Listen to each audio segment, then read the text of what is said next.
Bonjour et bienvenue à cette rencontre quantique. Justin Lefebvre, c'est moi qui vais animer la rencontre aujourd'hui. Rencontre bien particulière, en fait, avec une thématique qui va être extrêmement intéressante à creuser. J'ai le plaisir d'avoir avec moi Thomas Cervoni de Quantinuum. Bonjour Thomas.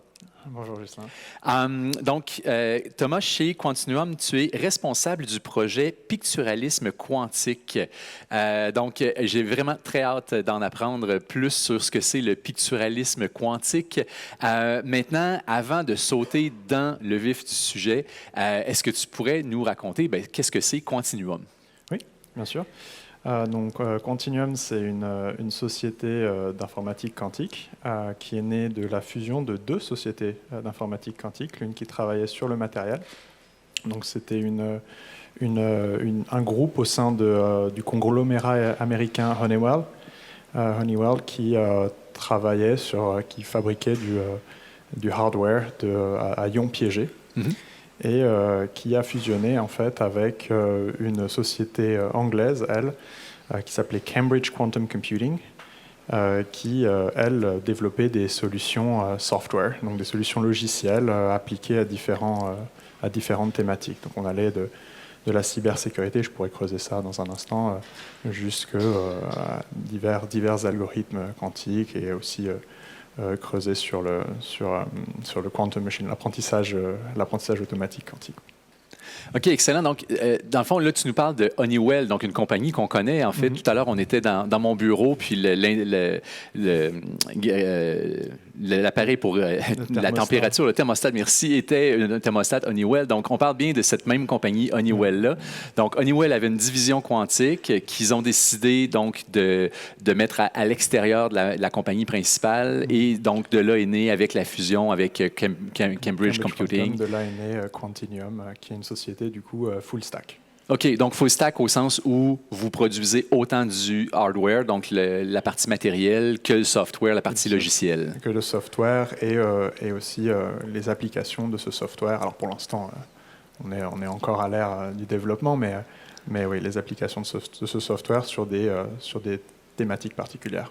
Donc allant de la chimie, de la physique de la matière condensée, de la cybersécurité et autres. OK, bien là, tu me parles de cybersécurité. Je suis curieux de t'entendre. Qu'est-ce que vous faites côté cybersécurité, effectivement? Alors, on a un produit qui s'appelle Quantum Origin. Ça n'a rien à voir avec la société. Il y a une société, je crois, chinoise qui s'appelle Quantum Origin, mais ça n'a rien à voir. C'est un produit où on génère des clés aléatoires comme solution de cybersécurité. C'est une de nos verticales sur lesquelles on génère du revenu.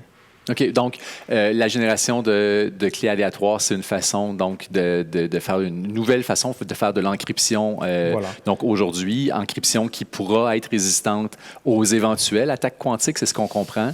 Alors, je ne sais pas si c'était l'axe qui a été choisi. On fait pas de la crypto, à ma connaissance en tout cas, on ne fait pas de la crypto résistante au quantique. Okay. On fait de la crypto quantique. Donc, on utilise des effets quantiques pour générer des clés qui seraient a priori plus aléatoires que les clés générées autrement. OK. Donc, toute une portion de communication quantique chez Quantinuum. Voilà. C'est ce que je comprends. Voilà, c'est ça. OK, excellent. Mais toi, de ton côté, ce qui t'intéresse le plus, donc, c'est pas nécessairement l'aspect matériel, même si c'est évidemment éminemment fascinant. Votre technologie, c'est les ions piégés. Allons-y avec les ions piégés un instant. Donc, qu'est-ce que c'est un ion piégé? Alors, je n'irai pas avec le même niveau de clarté que Victor Touchette, qui a très bien et très clairement expliqué les atomes neutres chez Pascal. Donc les ions piégés, c'est une architecture qui est un peu similaire dans le sens où on va utiliser des atomes comme qubits, sauf que justement ils ne sont pas neutres, ceux-là c'est des ions. Donc on envoie en fait, à l'aide d'un laser, on va ioniser des atomes, dans notre cas c'est des atomes d'ytterbium. Donc leur enlever un électron. Donc ytterbium, là, on parle bien là, de la terre rare en bas là, du tableau périodique, là, pratiquement complètement à droite. Là, hein? Exactement. Donc ça, c'est un des 4 éléments qui a été trouvé dans la ville d'Ytterby en Suède. Il n'y a pas beaucoup d'originalité. Ytterbium, terbium, yttrium et erbium. Et donc l'ytterbium a des propriétés telles que c'est un élément qui est très utile, très stable. On a des très longs temps de cohérence. Et donc on va envoyer un laser sur un atome d'ytterbium pour lui enlever un électron, donc le charger du coup positivement, et on peut ensuite le piéger dans un piège électromagnétique, d'où le terme ion piégé. Et on peut alors pourquoi on ferait ça? C'est pour pouvoir les balader. Le terme en anglais, c'est to shuttle. Donc on transporte les ions sur ce qu'ils appellent la trap, sur le piège. Là, actuellement, on est à un piège en forme on l'appelle le Daytona, comme le circuit automobile. On a un piège en forme d'ovale, aplati. Exactement. L'idée, c'est d'en faire ensuite une grille, et puis ensuite, on pourra scaler ça à beaucoup plus de qubits, mais pour l'instant, c'est un piège en forme d'ovale où, en fait, on ionise des atomes d'ytterbium.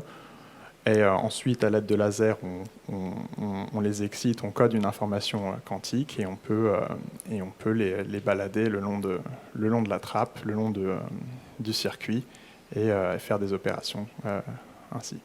Et là, tu le mentionnais, un des avantages, en fait, d'utiliser des atomes comme l'ytterbium, c'est que chaque atome étant identique à son voisin, chaque qubit va donc être identique au qubit voisin ou à l'ensemble des qubits, en fait, du processeur. Alors, je ne pourrais pas t'assurer que c'est la raison pour laquelle, mais très probablement. Ils ont choisi, ils avaient testé avec beaucoup d'ions différents, enfin, beaucoup d'éléments différents, et c'est l'ytterbium sur lequel ils ont décidé de s'arrêter. De s'arrêter. Voilà. Excellent. Puis, ça vaut la peine, si jamais vous avez la chance de voir une image, en fait, d'ions piégés, parce que c'est toujours magnifique. Je me rappelle d'avoir déjà vu sur des lignes, et là, tu nous parles d'ovale, mais peu importe la forme, en fait, on est capable de voir, quand on les illumine, en fait, les atomes individuellement, et là, ça donne des photos qui sont magnifiques. On est capable de, entre guillemets, voir des atomes, c'est-à-dire que c'est de la lumière qui émane d'un seul atome par endroit, donc d'un seul qubit par endroit dans le piège. C'est vraiment impressionnant comme technologie. Donc autant les ions piégés, je dirais aussi les atomes neutres, le fait qu'on arrive maintenant, et pour moi c'est ça la vraie force de la révolution quantique. Côté commercial, les gens s'excitent avec des idées d'applications, etc. Pour l'instant, on n'y est pas. Mais ce qui est sûr, c'est qu'on est en train de faire des choses scientifiquement qui étaient totalement... pas forcément impensable, mais qu'on n'envisageait pas autant il y a quelques décennies. Et en fait, on est en train de faire rentrer l'humanité. Je ne dis pas que Quantinuum, hein, tout l'écosystème quantique est en train de faire rentrer l'humanité dans une nouvelle ère scientifique. Puis, bien sûr, technologique par la suite, et puis on verra industriel, mais clairement une nouvelle ère scientifique. Oui, bien, en fait, ne serait-ce que technologique que par être capable d'arriver à faire ça. En fait, c'est fascinant, même si les ordinateurs quantiques, incluant les ions piégés, ne sont pas encore complètement là où on veut les amener. Ça reste que technologiquement, c'est fascinant d'arriver à être là où on est aujourd'hui. On prend des atomes et on en fait ce qu'on veut. C'est ça qui est assez impressionnant. Et tout ça par des champs électromagnétiques, par des lasers qui vont nous servir à contrôler ces atomes-là. Exactement. Contrairement aux atomes neutres qui utilisent des pinces quantiques, nous, on utilise des champs magnétiques parce que c'est des ions. On peut capitaliser sur ça, mais on utilise, quoi qu'il arrive, les lasers pour charger de l'information sur ces ions, sur ces qubits. Ouais. Excellent. Donc, tu nous disais que vous êtes une compagnie full stack. Donc, ça veut dire qu'il y a le matériel, il y a aussi toute une couche logicielle. D'ailleurs, Cambridge Quantum Computing, c'était la portion logicielle, donc à l'origine de Quantinuum. Qu'est-ce que vous faites du côté logiciel? Alors, on fait beaucoup de choses. Je dirais le premier bureau, c'était le bureau de Cambridge, d'où le nom. Donc, Cambridge au Royaume-Uni, où on travaille. Donc, on a toute notre activité de développement logiciel. Ça ne veut pas dire qu'il y en a côté Honeywell, côté hardware, mais donc on travaille sur ces développement logiciel et recherche en compilation. On a d'ailleurs un outil pour la compilation qui s'appelle Ticket, qui marche sur beaucoup d'architectures hardware différentes avec des super résultats. J'invite à tout le monde à regarder. On a aussi plein de benchmarks dessus qui sont c'est référencé, tous documentés sur GitHub. D'ailleurs, pareil pour notre hardware. Je veux dire, je ne suis pas un expert du hardware, on est une équipe d'experts en hardware. Et donc, c'est mieux quand c'est les experts hardware qui parlent de toutes les problématiques hardware. Mais on est, je crois, enfin d'après ce que m'ont dit mes collègues, le matériel le plus référencé avec 18 benchmarks, tous documentés sur GitHub. Donc, si vous voulez avoir des détails sur notre dernier résultat, je termine juste avant qu'on passe au logiciel, mais sur notre dernier résultat de volume quantique à 2 puissance 19, en avoisinant une fidélité des portes à 2 qubits de 99,9%. Donc, attendez-vous à un résultat documenté très, très prochainement là-dessus. C'est assez intéressant. Et puis en fait, pour ceux qui sont, je sais pas, ici, qui sont intéressés par tout ce qui est matériel, il y a des propriétés, il y a des fonctionnalités très très intéressantes sur notre hardware. Par exemple, on fait de la logique conditionnelle, on réutilise des qubits, on fait des mesures à mi-circuit. Et aussi un truc qui est très fort avec les ions piégés. Je ne sais pas quelles autres architectures peuvent faire ça aussi actuellement, mais aussi bien, c'est qu'on a une connectivité de tout à tous, en fait, autour de connectivity. Donc, pour revenir sur le software, et parce que ça va être long, c'est pour ça que j'en profite pour caler ça avant. Donc, premier bureau à Cambridge, où on travaille surtout sur des aspects compilation, correction d'erreurs, error mitigation, atténuation des erreurs. On a de la recherche en solver quantique d'équations à dérivée partielle, donc avec potentiellement application en ingénierie dans le futur. On a aussi un intégrateur Monte Carlo, utilisant des propriétés quantiques. On a toujours à Cambridge, on a surtout la chimie informatique, la chimie computationnelle. À Cambridge, c'est un gros volet de notre travail avec un produit qui s'appelle Inquanto. Donc ça, on fait pas mal de recherches là-dessus. Et sinon, à Londres, ça va être cybersécurité. Donc je te parlais un petit peu avant, cybersécurité et crypto quantique. Apprentissage automatique quantique, on a des équipes qui travaillent là-dessus. Analyse topologique de données quantique. On a aussi une petite équipe qui travaille là-dessus. Je dirais que c'est essentiellement tout pour Londres. Et à Oxford, on a une équipe qui travaille sur le traitement du langage naturel quantique. C'est un domaine assez exotique, on va dire. Et aussi recherche fondamentale. Donc c'est à Oxford. Donc Bob Cooke, qui est la personne avec qui je travaille directement, qui est Chief Scientist, qui est directeur scientifique à Quantinuum.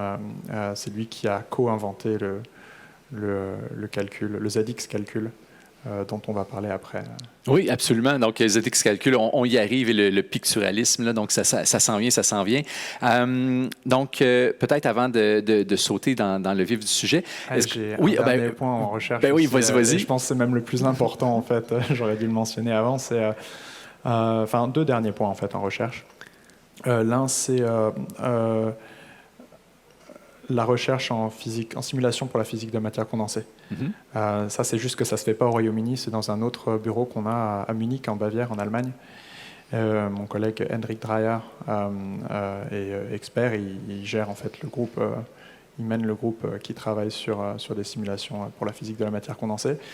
Il m'a dit il y a exactement 1 an, donc, qu'avec l'état d'avancement en fait des performances de notre matériel d'ici 2 ans, donc ça c'était il y a 1 an, donc j'en déduis d'ici 1 an, je ne vais pas redemander récemment si c'est toujours 1 an, mais généralement c'est quelqu'un d'assez conservateur sur ce genre de prédiction, donc il dit d'ici 1 an en fait on va être capable de faire des simulations, donc ça je pense que c'est vraiment une vraie première je pense dans le quantique, des simulations pour la physique de la matière condensée qui n'étaient clairement pas réalisables avant.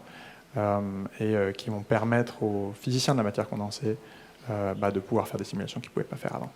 Et donc ça, je pense que c'est un des trucs les plus importants. En tout cas, c'est un des trucs les plus importants à court terme, parce qu'on va pouvoir montrer, je pense, et quand je dis on, là, du coup, je ne me mets pas juste Quantinuum, mais je dis en fait, toute la communauté quantique va pouvoir montrer aux investisseurs, au gouvernement, à ceux qui ont mis de l'argent dans cette technologie, que nous, les entreprises qui font de l'informatique quantique, on n'était pas juste en train de nous amuser à faire de la science avec leur argent, mais qu'on est en train de créer des technologies qui sont utiles, déjà en tout cas pour la science. Bien sûr, on n'en est pas aux applications dans le domaine des matériaux, mais c'est déjà un premier pas. On dit, voilà, là, c'est pas juste un problème intéressant quantiquement. Là, c'est vraiment quelque chose de, on peut pas le faire autrement, et c'est utile. Voilà, bon, espérons, mais d'ici un an. Et le deuxième autre volet important de recherche que j'ai pas mentionné parce que c'est un résultat très récent. En fait, c'est sorti, le papier est sorti la semaine dernière. C'est un projet qu'on a avec Google DeepMind. Et donc le papier est sur Archive, ça s'appelle Alpha Tensor for Quantum Circuit Optimization.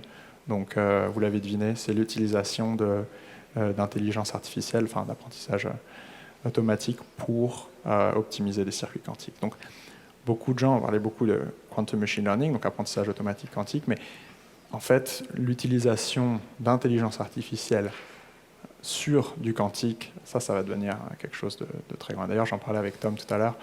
Je pense que Sherbrooke en tant que leader dans le quantique et Montréal en tant que leader dans l'IA, il faut que vous travaillez ensemble. Parce que là, il y a du gros potentiel. Il y a un gros potentiel. Puis dans le fond, ce que tu nous dis, c'est que là, ce que tu nous décris, c'est vraiment l'intelligence artificielle pour le quantique. Voilà. Alors que souvent, on va parler de quantique pour l'intelligence artificielle. Et c'est dans le fond les deux possibilités qu'on a pour travailler ensemble, donc le monde du quantique et le monde de l'intelligence artificielle. Voilà, et puis en fait, il y en a d'autres aussi. On réfléchit beaucoup en interne sur les différentes interactions. Il n'y a pas que deux façons de voir les choses, mais effectivement, et peut-être qu'un jour, le quantique servira pour l'intelligence artificielle, peut-être. Mais en tout cas, ce qui est clair, c'est que l'intelligence artificielle peut vraiment, clairement servir pour améliorer des routines, faire des simulations, améliorer même ne serait-ce que des processus de fabrication. Enfin, il y a tellement de choses sur lesquelles on peut appliquer l'intelligence artificielle dans le quantique que c'est un champ qui n'est pas suffisamment exploré, mais qui va être exploré. Comme tant de questions qui sont en suspens actuellement, en fait. C'est extrêmement intéressant. Donc, article qui vient de paraître la semaine dernière, donc extrêmement intéressant. On peut aller creuser de ce côté-là. Sinon, pour ce qui est du hardware, donc du matériel, on peut accéder à vos systèmes via le cloud, j'imagine. Il y a différentes manières d'y accéder. Je connais deux manières d'y accéder. En fait, il y en a trois, il y en a peut-être d'autres, mais la troisième est très onéreuse, mais c'est dans le cadre... Alors, en fait, si. Dans le cadre d'un partenariat de recherche avec Quantinuum.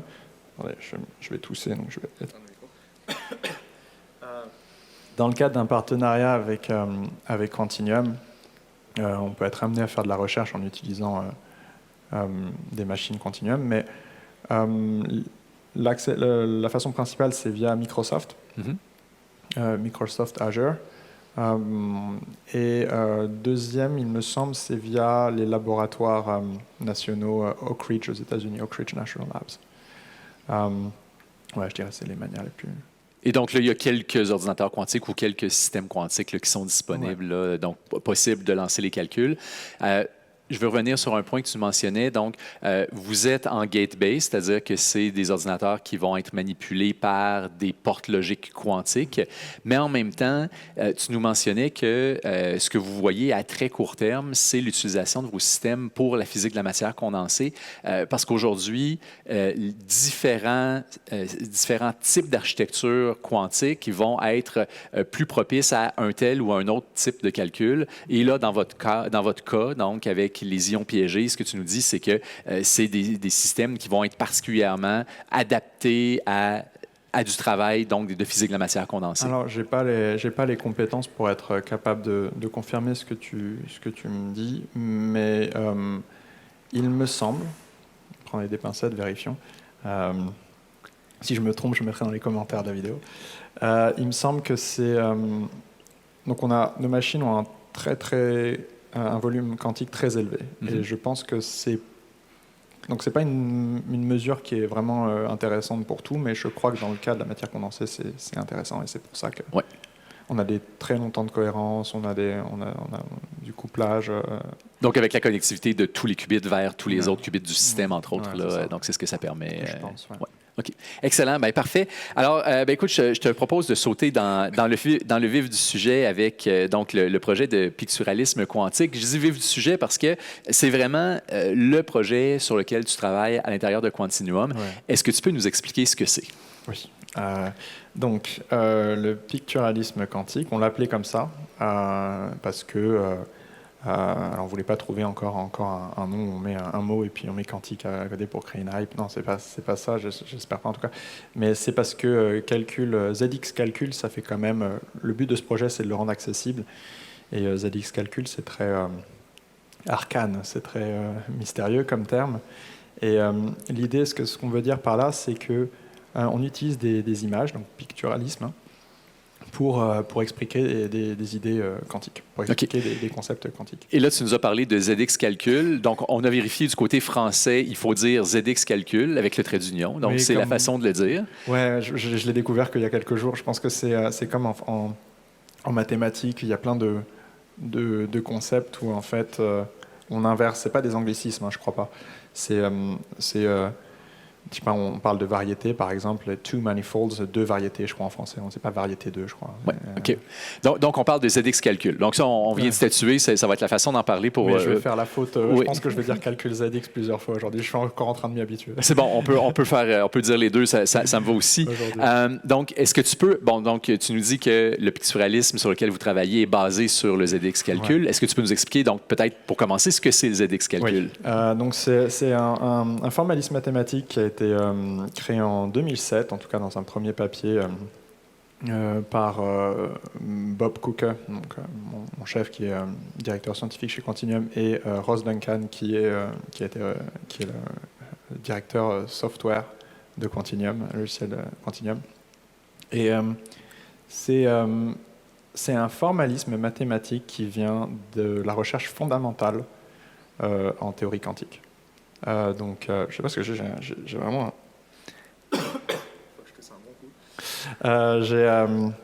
donc, il vient de la recherche fondamentale en théorie quantique. Ça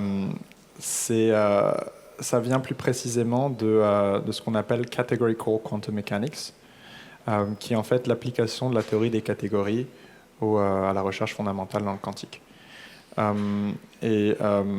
Pour donner l'histoire de contexte, en fait, John von Neumann est la personne qui a formalisé le formalisme des espaces de Hilbert de 1926 à 1932.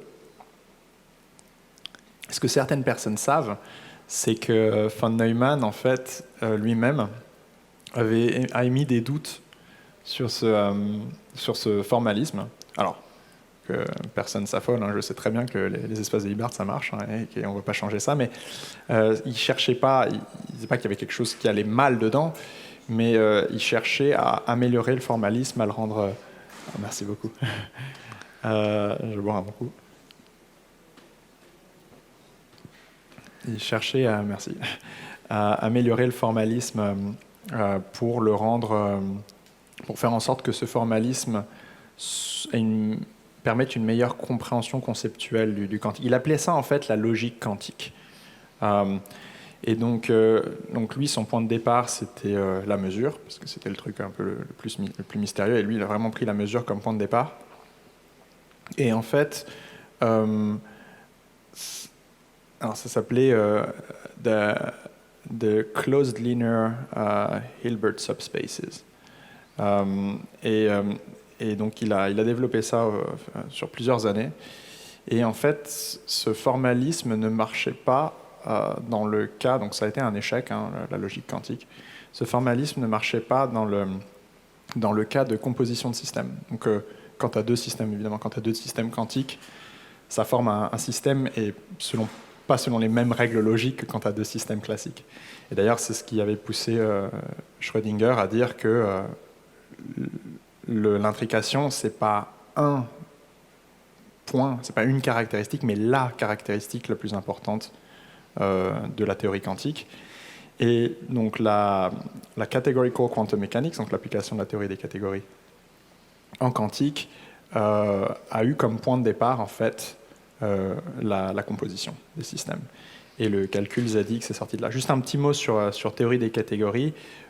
Pour les matheux, c'est probablement le champ des maths le plus abstrait qui soit.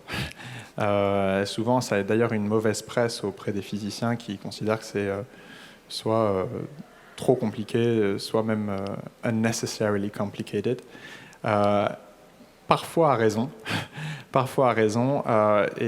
Mais je pense vraiment, je lisais un article de Miklos Redey qui était publié en 1993 sur la question justement de von Neumann. Il y a des passages de von Neumann où il dit qu'il réfute son propre formalisme.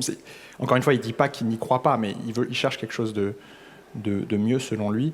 Et Miklos Redey dit les physiciens pensent généralement, il généralisait sur les physiciens, mais il disait les physiciens pensent généralement que von Neumann est quelqu'un de brillantissime, qui a accompli des choses intellectuellement brillantes, mais qu'il est un peu trop obsédé par l'idée de faire des théories parfaites, pures, mathématiquement parlant. Or, ce n'était pas le cas.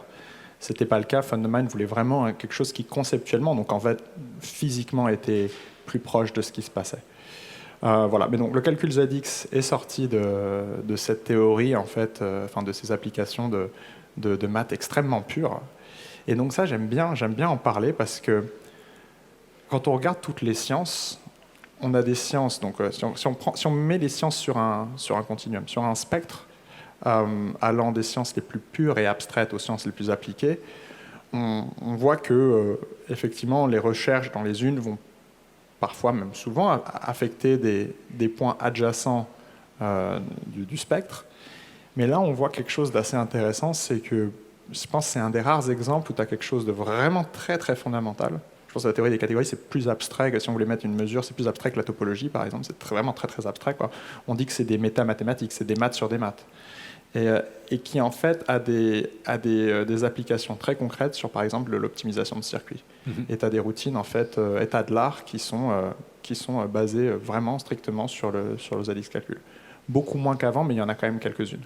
Et nous, moi je peux te dire que chez Quantinuum, les gens qui travaillent sur les solvers d'équations différentielles à dérivée partielle, les gens qui travaillent en apprentissage automatique quantique, en chimie, on commence à s'y intéresser, et je pense qu'on va s'y intéresser en physique de la matière condensée. En fait, chaque fois que tu peux utiliser des tenseurs, eh ben, ça peut valoir la peine d'utiliser du calcul ZX. Parce que le calcul ZX, et je vais y venir, c'est quelque chose qui... C'est une représentation de réseau tensoriel. OK, donc c'est une représentation de réseau tensoriel, puis vous avez développé une façon de le représenter donc visuellement pour simplifier son utilisation. Exactement. C'est bien ça? Donc c'est le picturalisme qui vient avec le ZX calcul. Voilà. Et alors, pourquoi c'est intéressant pour l'éducation? C'est qu'en fait, en formalisant le calcul ZX, on a réussi à s'abstraire de beaucoup de maths qui sont utilisées dans les espaces de Hilbert. Donc, dans une méthode d'enseignement qui serait basée sur le ZX calcul, tu n'as pas de vecteur, tu n'as pas de matrice, tu n'as pas ou très peu de probabilités, de théorie des probabilités, et tu n'as pas de nombres complexes. Ah, j'espère que ça intéresse des gens dans la salle. et en fait, c'est très fort parce que du coup, les deux seuls prérequis mathématiques dont tu as besoin, c'est la notion d'angle, que ce soit en degrés ou en radians, peu importe. Donc en fait, un nombre réel qui va de 0 jusqu'à 2pi ou 360, c'est tout. Enfin, en tout cas, modulo ça. Et la notion d'addition et de soustraction. Et le seul travail nécessaire à faire en plus de ces deux prérequis mathématiques, c'est d'apprendre 8 règles de réécriture. Et en fait, avec ça, tu as un système dit universel, c'est-à-dire qu'en fait, donc ça c'est prouvé logiquement, c'est-à-dire que le ZX calcul représente n'importe quelle transformation linéaire, any linear map, donc les réseaux de tenseurs, c'est une sous-catégorie de ça, donc n'importe quel réseau de tenseurs, ça peut être représenté en calcul ZX. Et en fait, aussi n'importe quel circuit quantique, n'importe quel processus quantique peut être représenté en ZX. Ça, c'est prouvé. Et la deuxième chose, c'est qu'on a un système qui est complet. Donc complet en logique, ça veut dire que c'est un peu le saint graal de toute théorie équationnelle. C'est-à-dire chaque fois que tu fais une égalité dans l'espace de Hilbert, tu peux faire la même égalité avec le calcul ZX. Donc en fait, avec ces 8 règles de réécriture et le calcul ZX, tu peux représenter n'importe quelle équation. Et ça, encore une fois, c'est un résultat qui a été prouvé. On l'a prouvé, alors il y a eu plusieurs résultats. Le dernier en date, c'était l'an dernier, je crois, en août. Donc, c'est un papier de mes collègues à Oxford. Mais ce n'était pas que là, c'était aussi fait dans d'autres groupes de recherche un peu partout, mais là, en l'occurrence, celui-là, et on l'a prouvé pour infinite QDIT avec la dimension dans les entiers naturels. Donc, les qubits ici étant à l'opposé des qubits où il n'y a seulement que 2 niveaux accessibles. Donc, on parle de superposition entre 0 et 1, par exemple. Donc, avec un qubit, on aurait une superposition d'états de 0, 1 et 2, donc 3 états différents.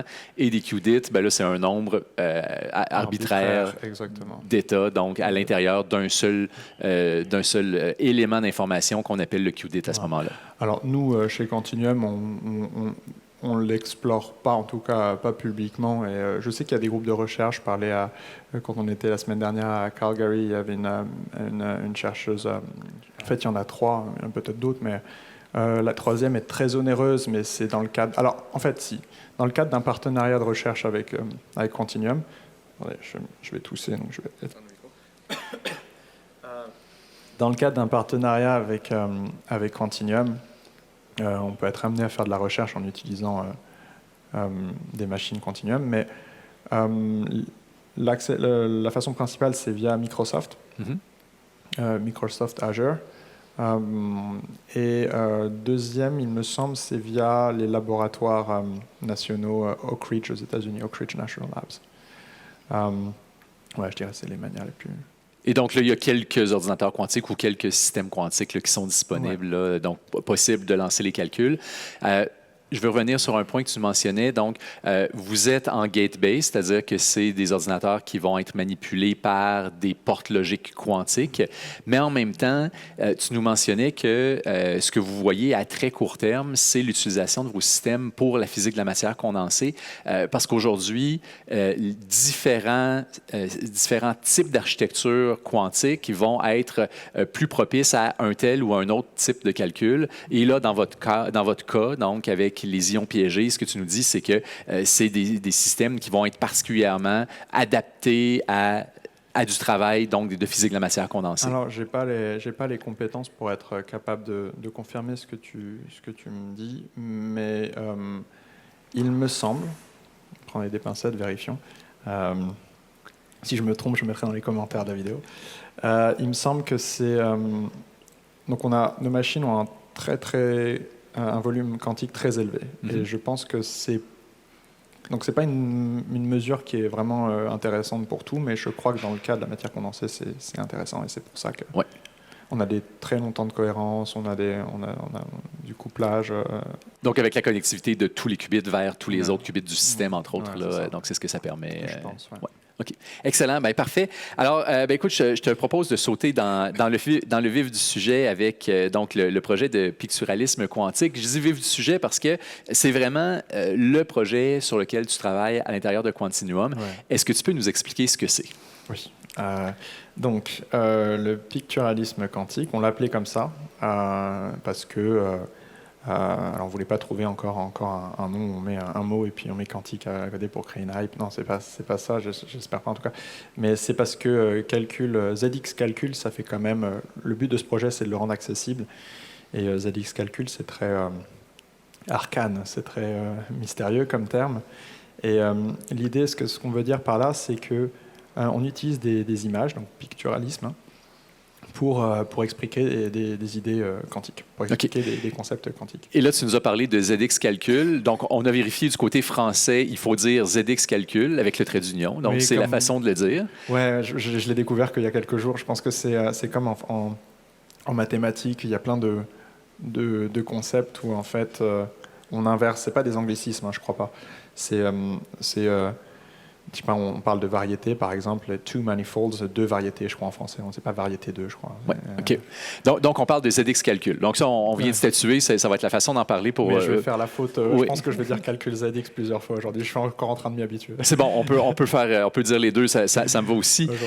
Donc, est-ce que tu peux... Bon, donc, tu nous dis que le picturalisme sur lequel vous travaillez est basé sur le ZX calcul. Ouais. Est-ce que tu peux nous expliquer, donc, peut-être, pour commencer, ce que c'est le ZX calcul? Oui. Donc, c'est un formalisme mathématique qui a été été créé en 2007, en tout cas dans un premier papier par Bob Cooker, donc, mon chef qui est directeur scientifique chez Quantinuum, et Ross Duncan qui est le directeur sur un terme, sur une session. Et on leur a donné une question à la fin qu'on donne généralement dans un examen à Oxford en maîtrise, donc un examen graduate à Oxford, et 83,7% d'entre eux ont passé l'examen et 46,5% ont obtenu une distinction. C'est-à-dire plus de 70% sur la question. Et donc ça, c'est... Alors, qu'est-ce que ça veut dire ? On l'a pas. C'est une première étape, c'est une première expérience, bien sûr. On n'a pas fait ça avec plus d'étudiants sur différents pays. Il faudrait le faire, double blinded control. Enfin, je sais pas. Il y a plein de rigueur et de méthodologie pour le faire mieux. Mais l'idée, c'était qu'on voulait pas trop contraindre ce premier résultat. On voulait faire une preuve de concept, et on l'a eu du coup. Est-ce qu'avec une approche uniquement basée sur les images, est-ce qu'on peut arriver à enseigner des concepts tels que... alors des concepts d'informatique quantique, on leur a appris le concept de la porte control not, Hadamard, la notion d'interférence, la notion d'incertitude, aussi même des notions assez cutting edge, comme des notions très, très récentes comme celle du prix Nobel Alain Aspect sur la non-localité par exemple. Et donc ça, c'est des notions qu'on arrive a priori à exprimer juste avec le calcul ZX, quoi. Donc avec le calcul ZX et avec les pictogrammes donc, qui l'accompagnent, c'est-à-dire être capable d'enseigner l'info quantique par des représentations donc, visuelles des différentes opérations. Ensuite de ça, être capable de simplifier les circuits et tout ce que tu nous racontes sur ce qui est possible de faire. Donc, on sait que c'est basé sur des théories qui sont plus complexes, mais en fait, c'est simplifié, je veux dire, à un maximum, ou en tout cas une plus simple expression, qui est d'utiliser simplement des représentations visuelles pour être capable d'effectuer les calculs. Oui, c'est ça. OK. Puis, comment les jeunes ont apprécié leur expérience? Parce que je comprends qu'ils ont très bien réussi la question à l'examen, mais qu'est-ce qu'ils en retiennent? Alors, c'était pas évident parce que, je dis 54, c'est un nombre bizarre. En fait, on en avait recruté 70. Alors, on avait parlé de l'expérience, donc du projet. En 2 semaines, on a reçu presque 1000 candidatures. C'est 800 et quelques. Presque 1000 candidatures en 2 semaines sans faire de pub. Donc c'était assez rapide et ça a attiré beaucoup d'intérêt très rapidement. Mais il y en a. En fait, c'était pendant l'été. Il y en avait aussi beaucoup d'entre eux qui. C'était pendant l'été, mais ça commençait fin mai. Et donc, il y en a beaucoup d'entre eux qui avaient leurs examens de fin d'année.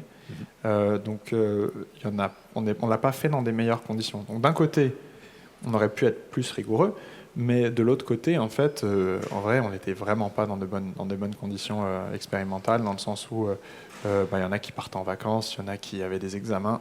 Et donc, il y en a 16 qui ont quitté en fait, le projet assez rapidement. Mais ils ont tous adoré. C'est vraiment une autre manière de faire des maths. En fait, ça leur plaît l'idée que c'est des maths. C'est vraiment des maths, c'est formalisé rigoureusement. C'est des maths, mais ils n'ont pas l'impression de faire des maths, quoi. Ils n'ont pas la même impression. Ils le voient vraiment comme un jeu. Et ça, c'est assez intéressant. Puis, est-ce que vous planifiez une suite, soit avec ce même groupe d'élèves-là ou avec d'autres groupes d'élèves? Donc là, c'était un premier cours d'une dizaine d'heures. Est-ce qu'il y a d'autres objectifs que vous avez là, pour mettre en place des cours qui pourraient être intéressants également? Pour des raisons éthiques, je crois qu'on ne peut pas travailler avec ce même groupe. Donc, on n'a même pas accès à leur... Seul le PI de l'expérience a accès à toutes ces informations personnelles et je crois qu'il les a détruites maintenant mais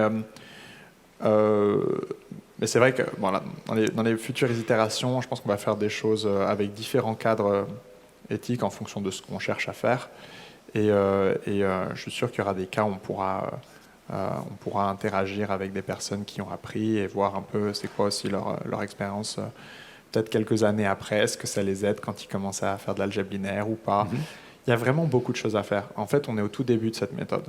Et on ne sait même pas si elle va révolutionner l'éducation. Mais je pense que maintenant, ce qu'on a, c'est une confirmation que ça vaut la peine d'explorer ça. Que ça vaut vraiment la peine d'explorer ça. Et je pense que c'est un sujet extrêmement important, en fait, dans lequel il faut qu'on se lance dès maintenant. Excellent, merci bien. J'aurais le goût d'ouvrir la discussion dans la salle. Est-ce qu'il y a des questions pour Thomas par rapport aux ZX calculs?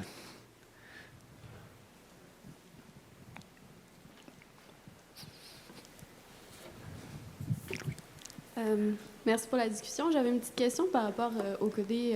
En fait, si je comprends bien, vous utilisez le Z-Calculus vraiment pour le point de vue pédagogie.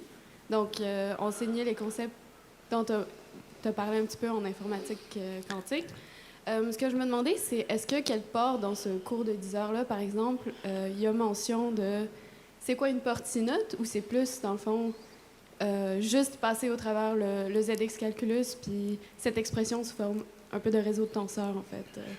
Alors, merci beaucoup pour la question. Alors, on ne leur mentionne pas, évidemment, que c'est des réseaux de tenseurs, mais vraiment, on essaie de pas du tout mentionner, de faire aucune mention à l'algèbre binaire, en tout cas pour les élèves de lycée, les élèves de 15 à 18 ans.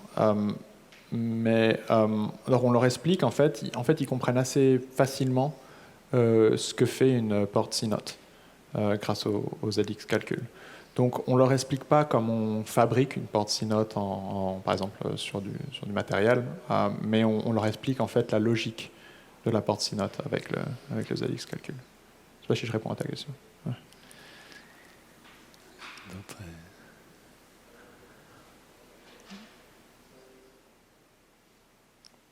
Pas d'autres questions. En fait, tu nous as amené un exemplaire ici du livre Quantum in Pictures. Est-ce que tu peux nous en parler un peu plus? Donc, je le montre pour les gens qui le voient à l'écran ou dans la salle. Sinon, évidemment, on pourra mettre les références du livre là, dans les descriptions là, des différentes façons d'écouter le balado qu'on est en train de tourner. Est-ce que tu peux nous parler un peu du livre puis qu'est-ce qui se retrouve à l'intérieur? Oui, bien sûr. Je pourrais dire que ce livre, c'est un peu la troisième ou la quatrième itération de l'utilisation du ZX calcul dans l'éducation. En fait, je dirais la troisième, parce qu'il y a eu l'article fondateur du ZX calcul, donc en 2007 avec Bob et Ross. Et en fait, ça s'est progressivement transformé en un cours à Oxford qui était devenu en fait le cours de logiciels quantiques, Quantum Software à Oxford, utilisait presque uniquement du ZX calcul, en tout cas beaucoup. En tout cas, tous ces diagrammes. C'est devenu un livre qui s'appelle Picturing Quantum Processes de Alex Kissinger et Bob Kuka. Et ils se sont rendus compte, non mais en vrai, on peut extraire, donc c'est un gros livre quand même, on peut extraire une partie de ce livre qui vraiment s'attaque aux problèmes vraiment conceptuels, fondamentaux, etc. du quantique, et en faire une version qui est encore plus accessible. La philosophie, c'est pas de dumb it down. On veut pas simplifier à l'extrême. On veut pas. Le problème de beaucoup d'approches de vulgarisation, c'est qu'elle parfois, en fait, elle simplifie et en fait, on n'est plus exact scientifiquement. Là, tout ce qui est là-dedans est exact. Parce que, encore une fois, c'est formulé, en tout cas tout ce qui est là-dedans par rapport au quantique est exact. Donc c'est une façon de formuler les problèmes, de formuler les concepts qui utilisent en fait un espace bidimensionnel pour exprimer les choses de manière, je ne vais pas employer le mot efficace, mais de manière plus intuitive. Que si on le faisait de manière linéaire avec de l'algèbre linéaire. Puis, est-ce qu'il y a des exercices à l'intérieur? Est-ce que c'est une description? Comment le livre est-ce qu'il est monté? Il n'y a pas d'exercice en tant que tel, mais là, actuellement, ce qu'on aimerait faire, c'est créer plus de ressources. Donc, on a utilisé des exercices pendant notre expérience l'été passé. Et on veut pouvoir avoir plus de ressources pour que les gens apprennent. Et aussi, c'est un travail en cours, en fait, ce livre. C'est-à-dire que ça a marché dans une certaine mesure, clairement, avec les élèves l'été passé, mais on veut pouvoir faire en sorte qu'on puisse exprimer plus de concepts dans le quantique, de plus contextualiser les choses avec le contexte, par exemple, du matériel, le contexte du hardware, et potentiellement permettre à des gens plus avancés de l'utiliser dans leur recherche, par exemple, où il y a des réseaux de tenseurs, ou aussi en correction d'erreurs. Ah oui, ça c'est un point sur lequel c'est en train de prendre une grande dimension. Il y a une personne chez Google qui s'appelle Craig Gitney qui utilise le ZX Calcul en correction d'erreurs et qui est extrêmement élogieux à l'égard du ZX Calcul. Il dit qu'en fait, on devrait utiliser le ZX Calcul, et en plus on ne travaille même pas forcément directement avec lui, on devrait utiliser le ZX Calcul à la place même des circuits quantiques. Et il dit, tu peux faire de la correction d'erreurs sans ZX Calcul, mais c'est comme travailler comme le faisaient les mathématiciens en an 500 après Jésus-Christ. Oui, tu peux, avant que les notations algébriques aient été inventées, oui, tu peux le faire, mais c'est pas. Il y a une citation, je te la partagerai, c'est assez intéressant de ce que disait Craig Gitney là-dessus. Il y a un article avec Peter Shor aussi, qui publié il y a 1 an, qui utilise le ZX Calcul pour la correction d'erreurs. Donc, les gens... C'est pour ça que je crée des ressources. Il y a quand même une barrière à l'entrée. Les gens se disent... Alors, il y a plusieurs choses. Il y a des gens qui se disent « Non, mais c'est pas sérieux, c'est des images ». C'est parce qu'ils ne savent pas que ça a été formalisé avec la théorie des catégories, je pense. Il y a clairement des gens qui... ça ne les intéresse pas parce qu'ils sont, par exemple, plus expérimentaux. Et moi, je pense que... Là, je les comprends parfaitement. C'est un très bon feedback, très bon retour à avoir. En fait, le ZX Calcul a été développé par des gens dans un environnement de recherche en informatique théorique. Donc, c'est pas vraiment relié à des concepts concrets pour l'instant. Et donc là, on réfléchit avec des personnes à l'idée de rendre ce calcul plus concret, de le rattacher à des concepts concrets. Peut-être que ça pourra se faire d'une manière qui soit élégante, qui soit utile, peut-être que ça ne pourra pas se faire, et auquel cas c'est bien, en fait. Ça nous permet de savoir à quel point le ZX Calcul peut remplacer certaines méthodes parce qu'il serait plus efficace à enseigner certains concepts. On ne le sait pas encore. Encore une fois, c'est aussi une ère de recherche en tant que telle, et voilà, c'est pour ça que on explore un peu tous les... et qu'on veut faire des partenariats avec différentes institutions qui sont expertes dans l'éducation ou dans l'enseignement, parce que je pense qu'il y a du travail très intéressant à faire pour voir quels sont le potentiel et quelles sont les limitations, les limites de ça. C'est bon. Puis qu'est-ce qui t'attend dans la prochaine année ou dans les prochains 2 ans, là, justement, chez Quantinuum, avec tous ces projets-là, puis de vouloir amener ça au plus grand nombre, et même à des plus vieux, des plus jeunes? Alors, je dirais essentiellement 2 choses. Première, c'est répondre à toutes ces sollicitations, parce que depuis qu'on a sorti les résultats de notre expérience l'an passé, alors de manière informelle pour l'instant, on a écrit un papier plus rigoureux actuellement avec l'analyse des données, etc. Mais on a communiqué à l'aide d'un article, blog post sur Medium. Et aussi, Bob a été interviewé par un journal qui s'appelle The Guardian Observer, je crois que c'est britannique. Et depuis, on est sollicité de toutes parts. Donc moi, toutes les demandes, elles viennent vers moi, soit de profs, d'instituteurs à l'école, soit de réseaux d'enseignement, etc., qui cherchent à collaborer avec nous, à voir s'ils peuvent utiliser cette méthode sur leurs élèves, sur leurs participants. Donc moi, j'essaie de répondre à leurs demandes, j'essaie de voir en fait si on peut arriver à les impliquer sur une prochaine itération de l'expérience, donc avec plus d'élèves, sur plus de pays, plus de classes sociales différentes. C'était assez hétérogène, mais ce n'était pas ultra hétérogène. Au niveau de la parité des genres, c'était plutôt bon. Mais on n'était pas parfait, on n'était pas à 50-50. Le truc, c'est qu'on ne voulait pas artificiellement créer des biais en forçant tout 50, tous les milieux sociaux, etc. Parce qu'après, tu crées aussi d'autres biais, je crois. Enfin, moi, je ne m'y connais pas sur toute cette partie méthodologique, mais tu veux avoir un échantillon qui te permet Il y a plein de mesures statistiques qui permettent de voir comment tu t'échantillonnes depuis ton univers de participants, de manière à ce que d'un côté tu sois hétérogène mais que tu n'aies introduit pas trop de biais. Donc il y a beaucoup de choses. Et donc par rapport à Quantinuum,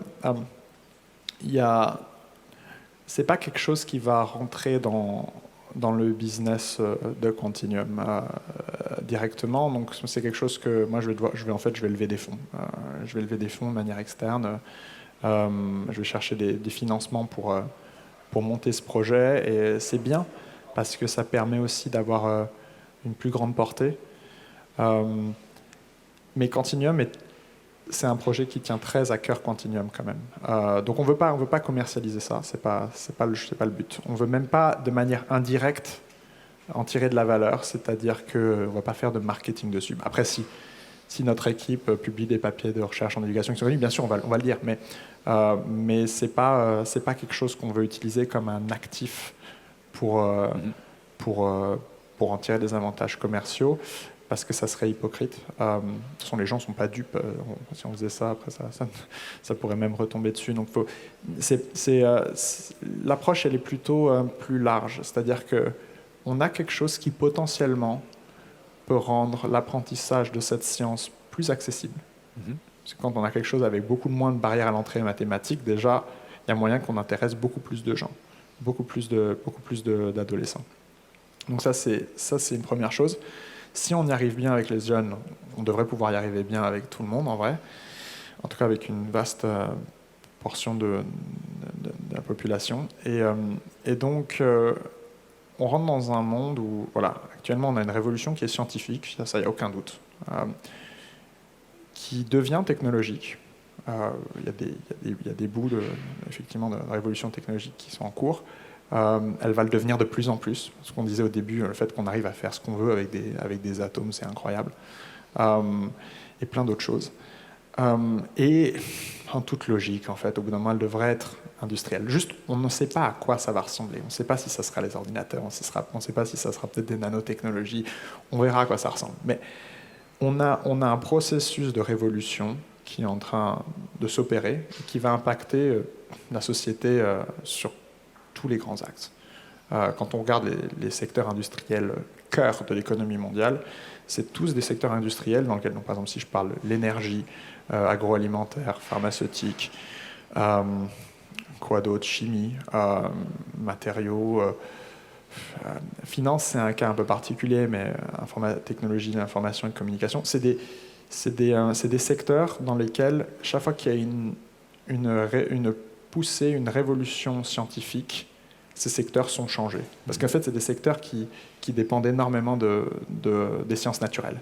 Le quantique, s'il y a une chose que ça va permettre de faire, et on peut déjà parier dessus, on va forcément gagner, c'est que ça va permettre de faire des sciences mieux. Comme je disais, l'exemple, par exemple, sur la matière condensée, ça, on est à peu près sûr qu'on va avoir des résultats très, très intéressants. Et toutes les entreprises quantiques, qu'est-ce qu'elles poussent actuellement? Elles poussent en fait une révolution dans notre manière de faire de la science. Et donc, ça va... Après, on ne sait pas, peut-être dans 20 ans, 30 ans, on n'en sait rien, mais même peut-être plus, j'en sais. Mais ça va impacter tous les secteurs économiques. Donc, à l'instar des autres révolutions industrielles, ce qu'on a vu, c'est que les autres révolutions industrielles, elles ont permis une création de valeur à l'échelle de nos sociétés qui est faramineuse. Mais, ce qui est aussi vrai, c'est que toutes les révolutions industrielles ont agrandi les inégalités. Et ça, c'est un fait. Et ça, c'est un fait qui me plaît beaucoup, parce que c'est un fait où, quand on regarde la gauche politique ou la droite politique, les progressistes ou les conservateurs, tout le monde est d'accord.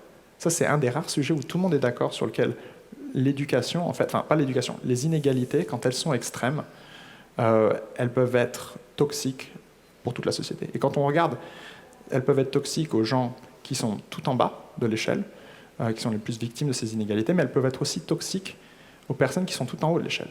Si les inégalités sont extrêmes, c'est dangereux pour tout le monde. Et donc, c'est vraiment une opportunité, et je pense que là, quand on est à l'Université de Sherbrooke, où j'ai vu les travaux que vous faites dans l'éducation, avec les énigmes quantiques, curieux quantiques, etc., je sais que c'est un sujet qui vous parle très particulièrement. Les inégalités dans l'éducation, c'est à la racine des inégalités, de quasiment toutes les autres inégalités. Et donc là, en fait, on a une opportunité où c'est dans l'intérêt de tout le monde de travailler pour rendre la connaissance liée à ces technologies la plus accessible possible. Je ne sais pas si c'est le ZX Calcul qui va résoudre ce problème. C'est un énorme problème. Et il y aura sans doute des choses qui devront être faites à l'échelle des États, etc. Mais en tant que personne d'un projet par exemple Bob qui a inventé ce formalisme, en fait, on a même une responsabilité sociale que de creuser et de voir dans quelle mesure ce formalisme peut être utile. Et Quantinuum, juste pour terminer sur cette question, c'est une entreprise, donc elle a des buts capitalistes, etc. Et c'est bien pour ça que ce n'est pas une boîte qui va essayer de commercialiser ça. Il faut qu'elle se focalise sur énormément de choses liées qui créent de la valeur pour nos clients, etc., pour nos investisseurs, etc. Mais en tant qu'entreprise, en tant que société, j'aime bien le mot français, société, ça fait partie du tissu social. On a une responsabilité, en fait, en tant qu'agent économique et social, on a une responsabilité sociale envers de la société. Et donc voilà, c'est un peu dans ça que je pense que l'entreprise, en fait, aime ce projet, et c'est pour ça qu'elle me paye pour travailler dessus. Pas parce qu'elle attend que je lui redonne des retombées économiques dessus, mais c'est parce qu'elle s'attend à ce que c'est quelque chose en fait, dont on est responsable pour la société. Voilà, c'est ça que je voulais dire. Oui, excellent. Thomas Cervoni, merci énormément de ta présence aujourd'hui. Ça a été fascinant. Je vous remercie de l'invitation. Merci également à Tom, à la technique et à l'organisation de la rencontre quantique. Merci à vous d'avoir été ici aujourd'hui. Si vous voulez avoir plus d'informations sur les rencontres quantiques, vous pouvez évidemment vous abonner à l'infolettre, donc sur la page web de Curieux Quantique. Là-dessus, merci beaucoup. Bonne fin de journée.